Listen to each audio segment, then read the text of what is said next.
Alat dan bahannya: gelas bening, minyak goreng, cuka, pewarna makanan, soda kue, sendok, dan senter.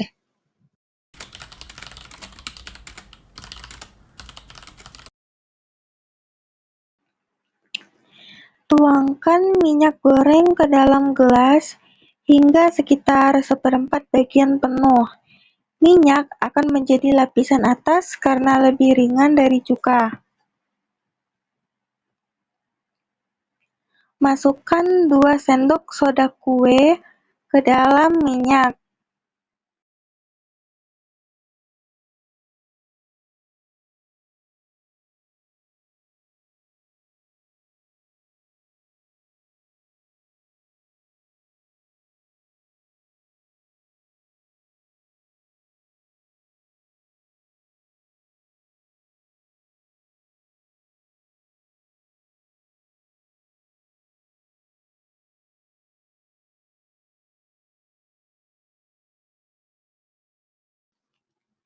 Lalu, campurkan cuka dan pewarna makanan di wadah yang lain. Aduk sampai pewarna larut merata di dalam cuka.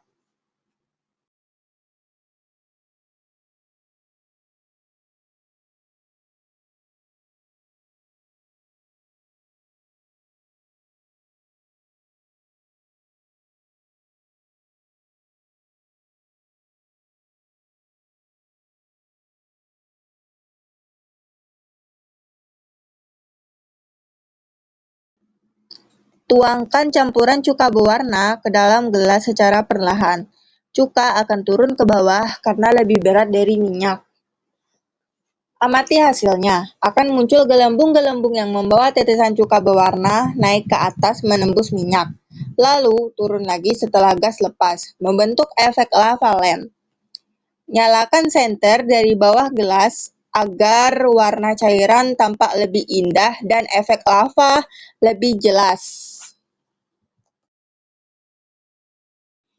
Penjelasannya, cuka, asam asetat, bereaksi dengan soda kue, natrium bikarbonat menghasilkan gas karbon dioksida CO2, air, dan natrium asetat.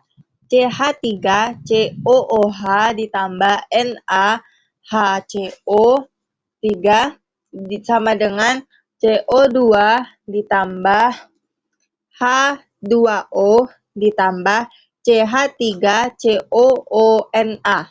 Gas CO2 yang terbentuk membuat gelembung-gelembung kecil yang menempel pada tetesan cuka berwarna, sehingga naik ke atas melalui minyak. Setelah gas lepas di permukaan, tetesan cuka turun kembali ke bawah karena massa jenisnya lebih besar. Gerakan naik turun inilah yang menyerupai lava lamp. Kesimpulannya, terjadi perubahan kimia karena kedua bahan tersebut bereaksi menghasilkan gelembung gas karbon dioksida (CO2). Gas CO2 membuat air berwarna bergerak naik turun di antara minyak, menimbulkan efek seperti lava lamp. Reaksi ini tidak dapat dibalik dan menghasilkan zat baru berupa gas, sehingga termasuk perubahan kimia.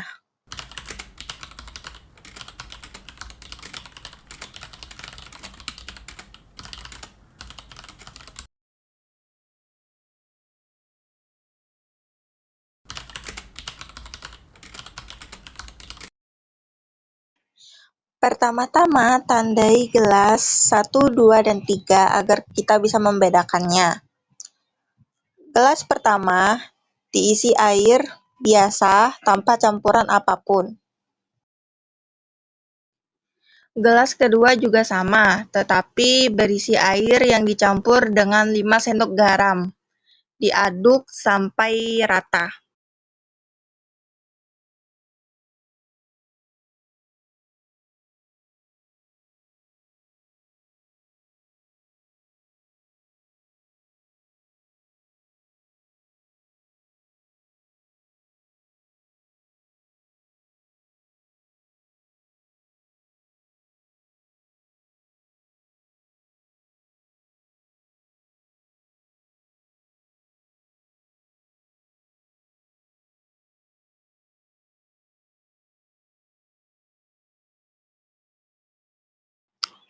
Gelas ketiga juga sama, tetapi airnya dicampuri dengan garam yang lebih banyak daripada gelas kedua.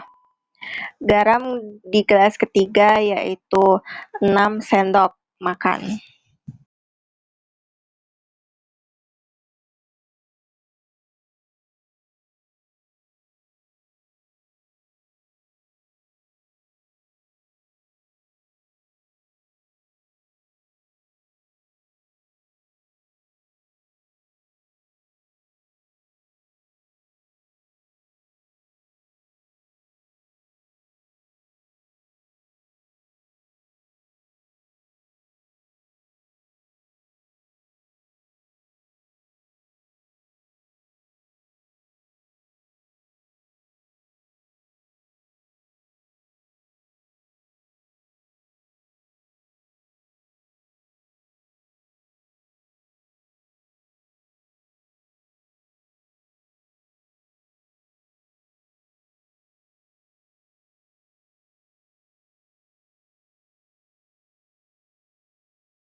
Langkah selanjutnya, kita masukkan telur pertama di gelas yang ke-1. Telurnya akan tenggelam. Lalu kita masukkan telur kedua di gelas yang 2, yang dicampurkan sedikit garam. Telurnya akan melayang di pertengahan gelas. Lalu kita masukkan telur ketiga di gelas yang ketiga. Seharusnya di gelas ini telur akan terapung, tetapi di sini telurnya malah tenggelam karena kami kurang menambahkan lebih banyak garam. Jadi kami ambil kembali telurnya dan menambahkan 1 sendok garam.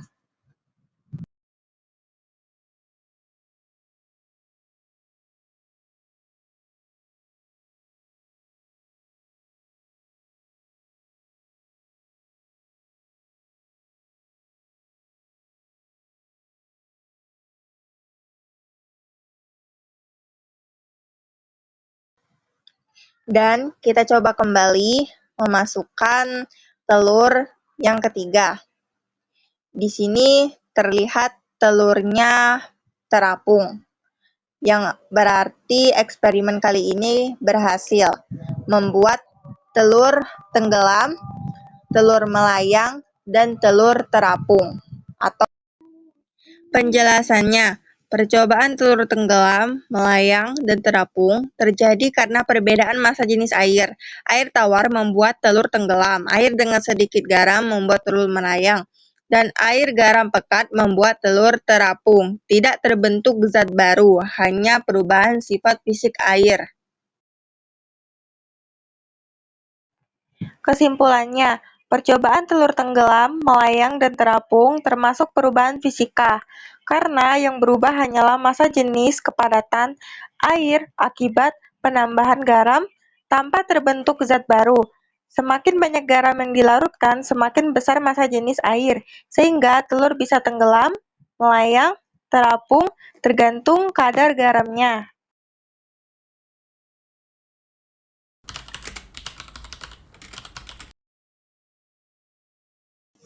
Sama seperti tadi, gelas pertama diisi air biasa dan gelas kedua diisi air yang dicampur dengan soda kue atau baking soda. Diaduk hingga tercampur rata.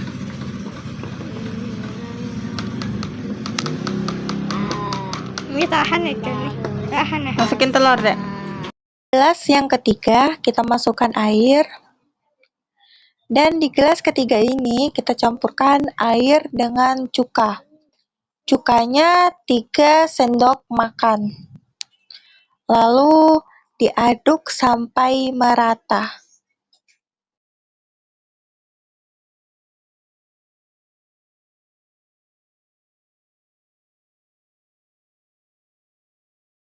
Seharusnya di sini telurnya akan terapung atau melayang. Tetapi karena baking sodanya kurang banyak, jadinya dia tenggelam. Di gelas ketiga kita juga masukkan telur, tapi tetap tenggelam.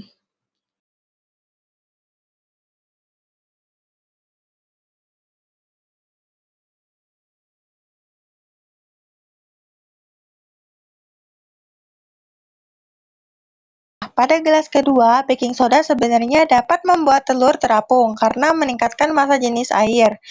Jika yang dipakai sedikit, telur tidak akan bisa terapung, dan jika baking soda yang dipakai banyak, sehingga dapat membuat gaya apung cukup besar untuk mengangkat telur. Percobaan ini juga termasuk perubahan fisika karena tidak terbentuk zat baru. Dan pada gelas ketiga, ketika cuka dicampurkan ke dalam air, larutan tersebut tidak cukup meningkatkan massa jenis air, bahkan kadang membuat air sedikit lebih encer. Karena itu, telur tetap tenggelam dan tidak bisa melayang atau terapung. Tidak terjadi zat baru yang membantu gaya apung telur.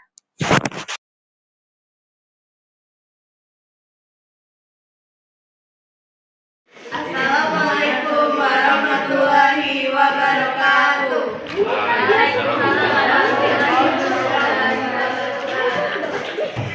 Di sini kami ingin mempraktikkan eksperimen perubahan fisika, yaitu telur tenggelam, telur mengapung, dan telur terapung.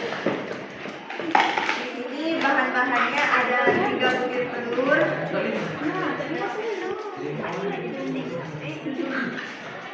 3 gelas plastik bening, garam, sendok, soda kue, cuka, dan air. Langkah-langkahnya: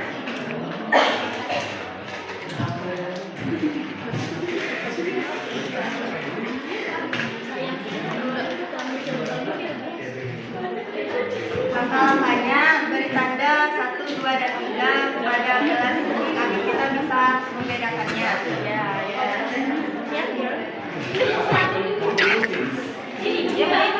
Pada gelas yang pertama, kita isi dengan air biasa, tidak dicampur.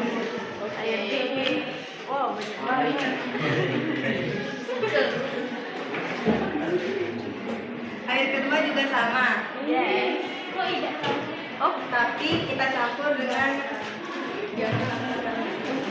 garam.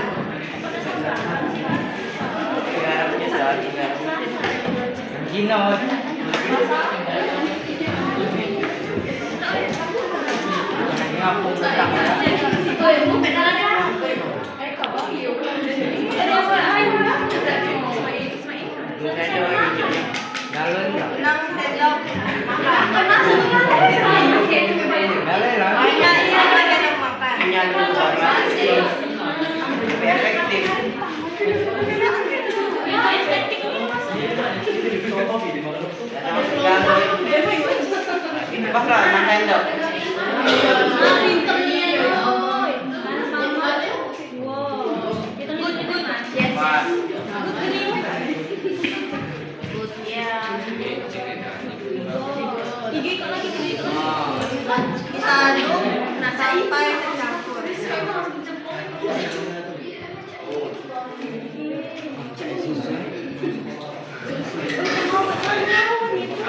Coba minum, mama nemasin. Kita masukkan telur ke gelas yang pertama. Tidak nampak. Belum masak ya. Telurnya tenggelam. Mengapa telurnya tenggelam? Karena jika massa jenis telur lebih besar daripada massa jenis air, artinya air tidak cukup padat untuk menahan berat telur.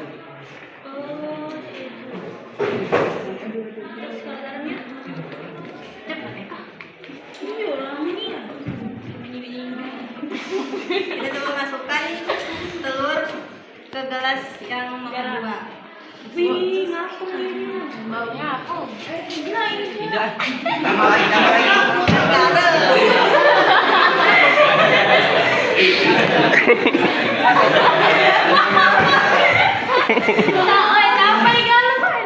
Galau telah menjadi. Nah, tidak apa masih. Tambah lagi. Jangan direbus dulu. Dia tambah bebek. Nah, iya. Nah. Oh, jangan ditambahin, Roy. Oh, ini telur melayang. Oh. Ya. Tidak kan? Tidak terbang. Telurnya akan melayang. Mengapa telurnya melayang di pertengahan? Karena jika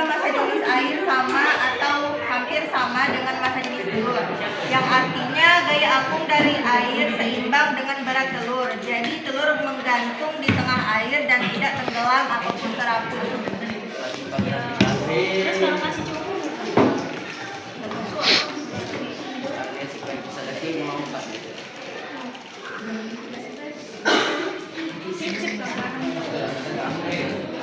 Halo, halo.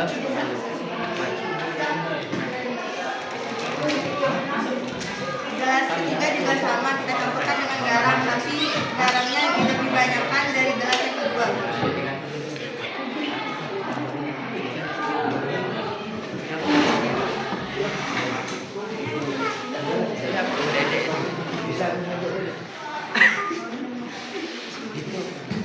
Masuk mas, banyak saya jadi warna biru. Iya aku loh, gila kan, mantap. Pakai gula Kalau nih. di rumah pasti masih. Sama asin dong.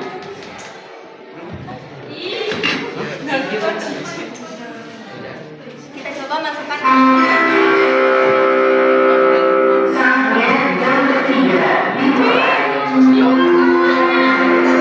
terapung. Mengapa telurnya terapung? Karena jenis air lebih besar daripada jenis telur, yang artinya air menjadi lebih padat sehingga gaya apung lebih besar dari berat telur. Terus juga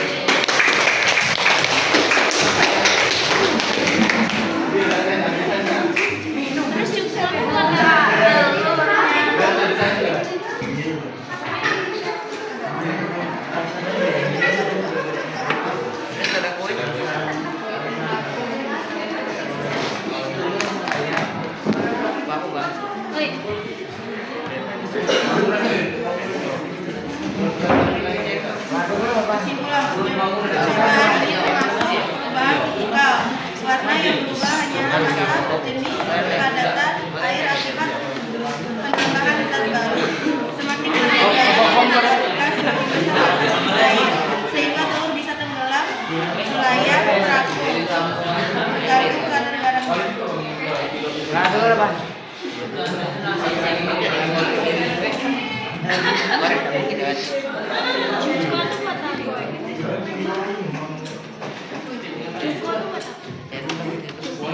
Selanjutnya kami ingin mencoba air dicampur dengan cuka dan air dicampur dengan soda kue atau baking soda.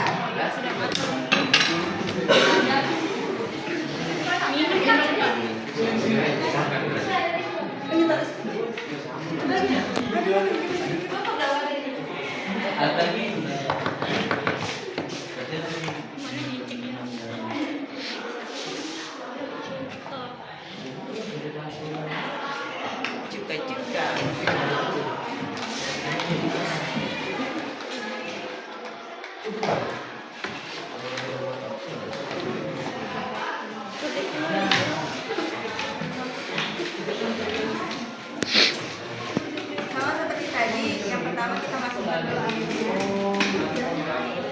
Oh ya, mantap itu.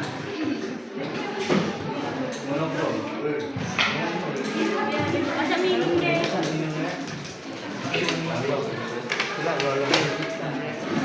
Baju WC dia. Cuka. Kita coba masukkan 3 sendok cuka.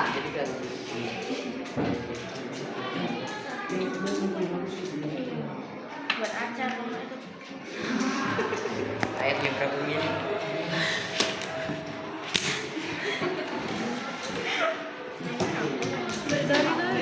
Dari jalan. Lalu kita coba masukkan telurnya.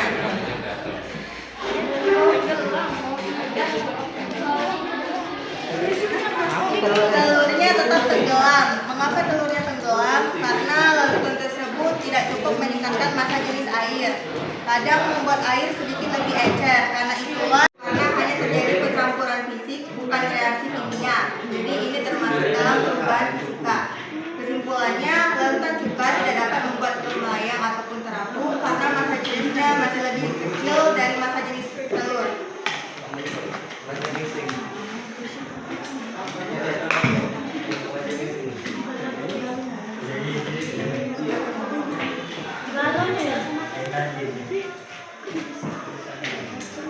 Soda kue biar apa? Bang.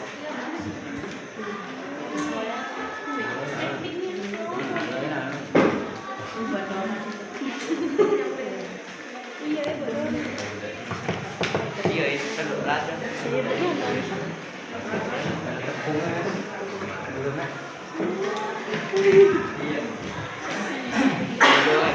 Oh, sudah tadi? Dia kan Hai, dari gaji. Setelah masukkan telurnya ke air yang dicampur pada kue. Ya, kena prank.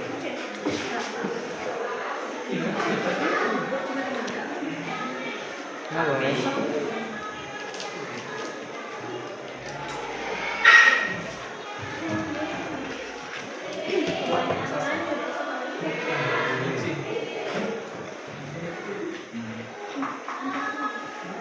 Oh, muter-muter. Jelasin. Dia tetap tenggelam. Mengapa dia tenggelam? Saat setelah kue dilarutkan di dalam air, larutan menjadi lebih padat atau memiliki massa jenis yang lebih besar daripada air biasa. Sebenarnya, jika jumlah soda kue cukup banyak, telur akan melayang ataupun terapung. Tetapi jika jumlah soda kuenya sedikit seperti ini, telurnya akan tenggelam. Kesimpulannya, baking soda dapat membuat telur terapung karena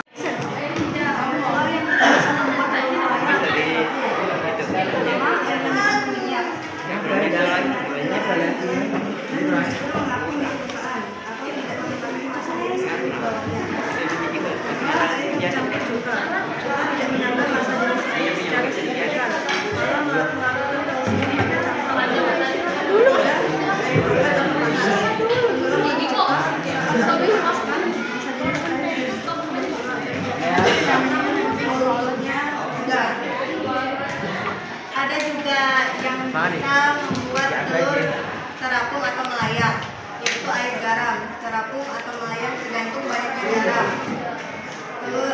Air garam menambahkan massa jenis air.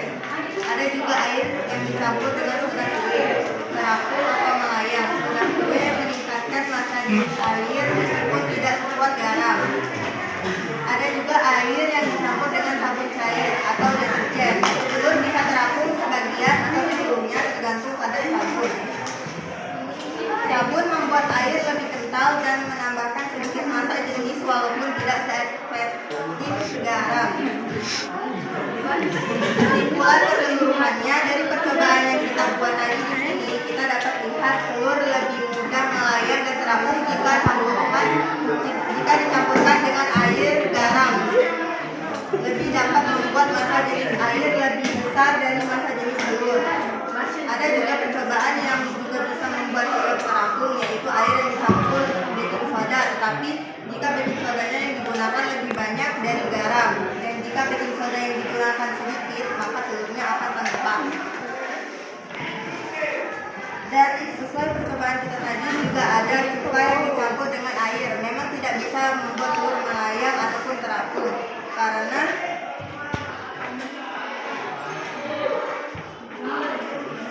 tadi larutan tersebut tidak cukup meningkatkan massa jenis air dan juga membuat air lebih encer. Karena itulah telur tetap tenggelam dan tidak bisa melayang atau mengapung di air.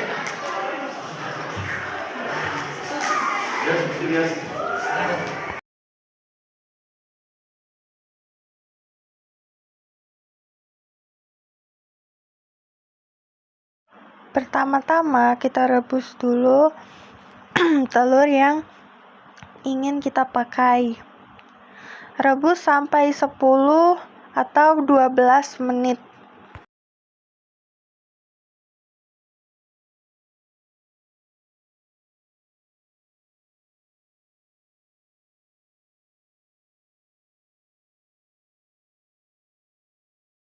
Kita masuk ke percobaannya.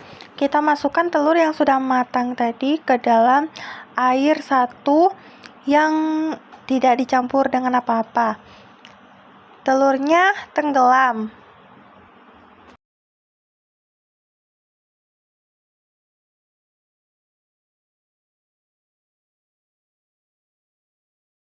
Lalu untuk gelas yang kedua, kita campurkan beberapa sendok garam,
Lalu kita coba masukkan telur yang sudah matang.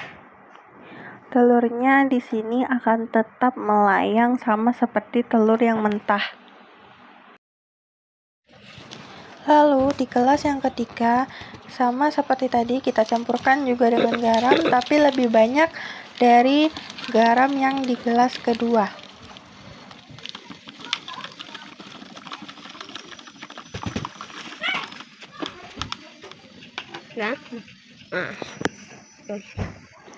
Kita coba masukkan telurnya. Yang terjadi adalah telurnya akan tetap terapung. Baik telur mentah maupun telur rebus, keduanya memiliki massa jenis yang hampir sama.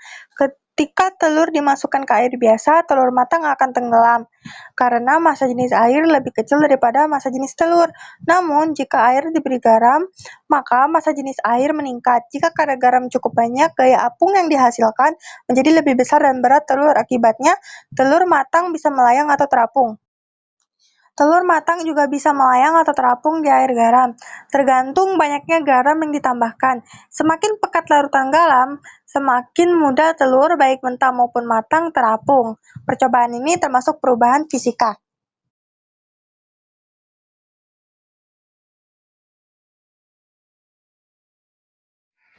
Gelas yang kecil kita isi dengan minyak secukupnya.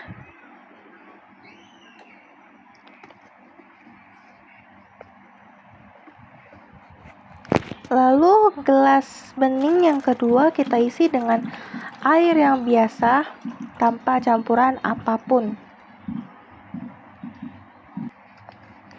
Lalu gelas yang ada gambar merahnya kita campurkan dengan beberapa sendok garam.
Jika sudah, kita masukkan satu persatu paku ke dalam gelas yang berisi minyak, air biasa, air garam, dan gelas yang tidak berisi apapun.